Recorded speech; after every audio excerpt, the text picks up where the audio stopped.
Okay, this is General Splatton continuing on with the series on review of paints by Reaper and Vallejo. Let's talk a little bit more in detail about the Reaper paints. Like I said in the first video, I love these paints. Why they fit my style?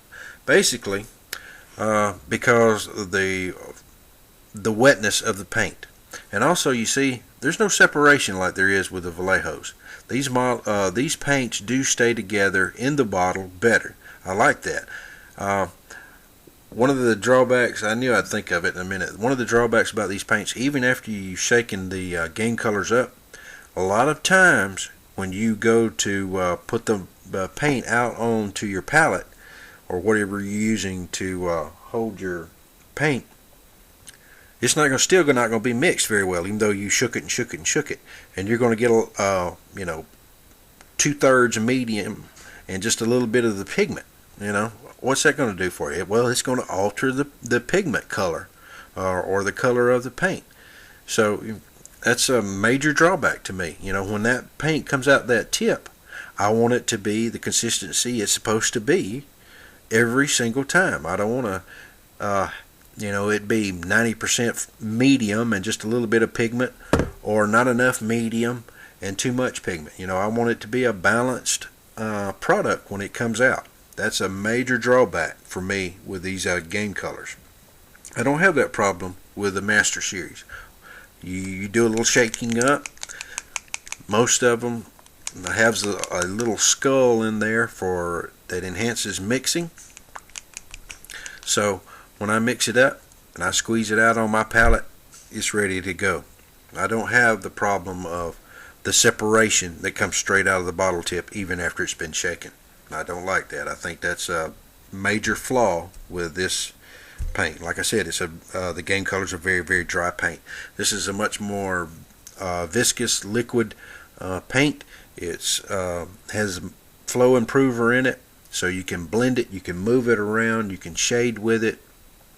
You can do veils with it, which is very, very, very thin down paint that's very, very translucent, that you see from a lot of the European painters that are winning Golden Demons. Are doing what they call veils, where you one little area you're doing 100 brush strokes or 100 passes of the paint to get it up, built it up to the level that you want.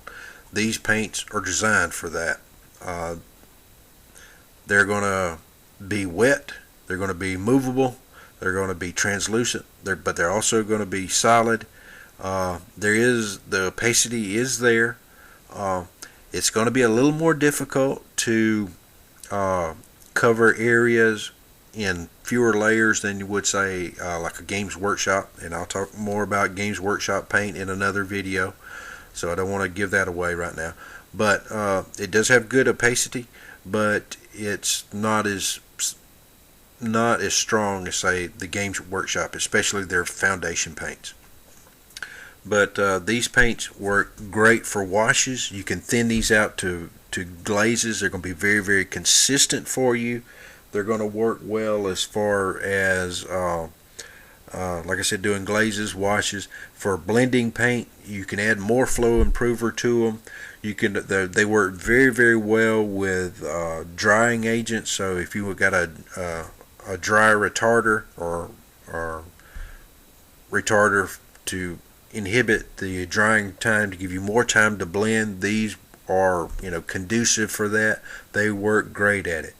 A wonderful product for a person that is going to get in there, mix that paint up, move it all around. Can't say enough good things about it. It is a pretty good value for the money. These you can pick up for around $2.50, $3. I think I paid about $2.50, $2.75 for the paints. I think they retail for like $2.99 or something. But you can get them off eBay pretty cheap. You get a ½ ounce of paint, so it's not quite as much as you see there between the two of the Vallejos, but the Vallejos are a little bit more expensive, so they probably work out comparable. But these paints fit my style. I like them. One of the things I love about them is, though these weren't bought that way, they come in what they call triads.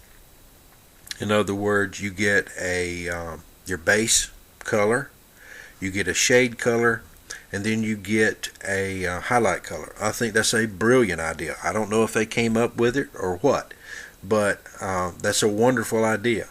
If you're painting a specific color and you want to have those colors to be able to mix less paint, then that's the way to go. You get you a triad, and you've got all three that you're going to need. You can add whites, you can add browns or reds or blues or yellows, whatever the colors you started out with, to get a little darker shade than the shade color or a little lighter than the highlight color. There's no problem there. But you've got some basic colors already mixed up that you can build upon. I love that idea. I think it's a wonderful concept. To my knowledge, there's like 216 colors available in the Master Series line, so you've got plenty of choices as far as colors. There's something like, I want to say 36 triads or something like that, I believe. I might be wrong about that number. But these are a wonderful product. Like I said, if you like wetter paints that you can manipulate more, do a little more with. Like I said, if you do a lot of washes and you're looking for paint that you don't have to worry about separation of that wash. In other words, after you mix it up and you watered it down, with a 3-to-1, 4-to-1 ratio of water to paint, and not worry about it just separating right before your eyes, these are the paints to go with, folks. You'll be very, very pleased with the results you get with these paints.